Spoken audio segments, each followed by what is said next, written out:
শুভ সকাল। আশা করি তোমরা সবাই অনেক ভালো আছো আর আমিও খুব ভালো আছি। ভিডিওটা 1 জানুয়ারিতে তোলা হয়েছিল, কিন্তু আমি আমার ফোনে তুলিনি বলে তাই ভিডিওটা আমার ফোনে ছিল না।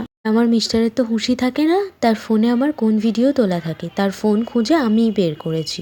1 জানুয়ারিতে আমার কোনো প্ল্যান ছিল না। আমার আর কোনো দিন না পাওয়ায় 1 জানুয়ারির দিনই আমার ডক্টর দেখানোর ডেট ফেলেছিল। খুব মন খারাপ নিয়ে ভালো করে স্নান করে ফ্রেশ হয়ে নিলাম। 1 জানুয়ারি বলে কথা, বছরের প্রথম দিন। খুব মনটা খারাপ লাগছিল। বাড়ির সামনে থেকে সবাই পিকনিক করতে যাচ্ছিল, কিন্তু আমার আর সেদিন কোনো পিকনিক ঘুরতে যাওয়ার কোনো প্ল্যান থাকলেও পূরণ হতো না, তাই আগে থেকেই আমি সব কিছু ক্যান্সেল করে দিয়েছিলাম। ডক্টর দেখাতে যাব সেদিন আমার আর মার দুজনেই ডক্টর দেখানোর ছিল। মায়ের সকাল 10টা আর আমার বিকাল 4টে। সেহেতু পুরো দিনটাই হসপিটালে কাটবে, তাই সকালবেলা আমার খুব খিচুড়ি খেতে মন চাইছিল।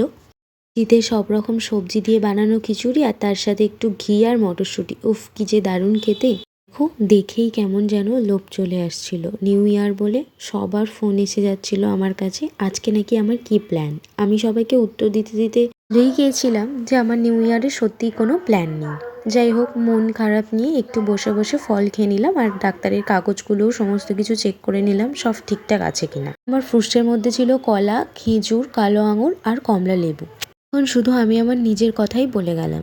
আসলে ডাক্তারদের কথা ভেবেও আমার সত্যিই খুব মন খারাপ লাগছিল। ছুটির দিন বলে তো তাদের কিছু হয়ই না। আমরা যখন ইচ্ছা তাদের কাছে যাই আর আমাদেরকে চেক আপ করতে হয়, কারণ তাদের জন্যই যে আমরা বেঁচে আছি। তাই আমার মনটা ওদের জন্যও খুব খারাপ হয়েছিল। এরপরে খাওয়া দাওয়া কমপ্লিট করে আমার দোকানে একটু কাজ থাকায় আমি পুরোপুরি রেডি হয়ে গিয়েছিলাম। কাগজে একটা ভুল প্রিন্ট করে ফেলেছে, সেটা তোলার দায়িত্বও আমার ওপরেই থাকে। কাগজে যদি কোনো ভুল প্রিন্ট হয়ে যায় সেটা সবসময় মুছে ফেলার দায়িত্ব আমার থাকে। আমি সেটা কমপ্লিট করে এসে মতো তাড়াহুড়ো করে রেডি হয়ে বেরিয়ে গিয়েছিলাম। এই দেখো, ওয়েট করছি হসপিটালে বসে বসে।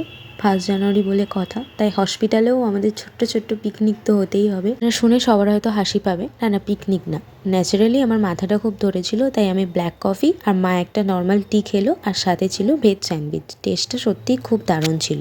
শীতকালে এরকম কড়া করে একটা ব্ল্যাক কফি, তার সাথে কোনো রকম যদি এরকম ভেজ প্যাটিস বা কিছু হয়, মনটা ভরে। কিছু ভালো লাগে আজকের ভিডিওটা, please like, comment, share and subscribe. Bye সবাইকে।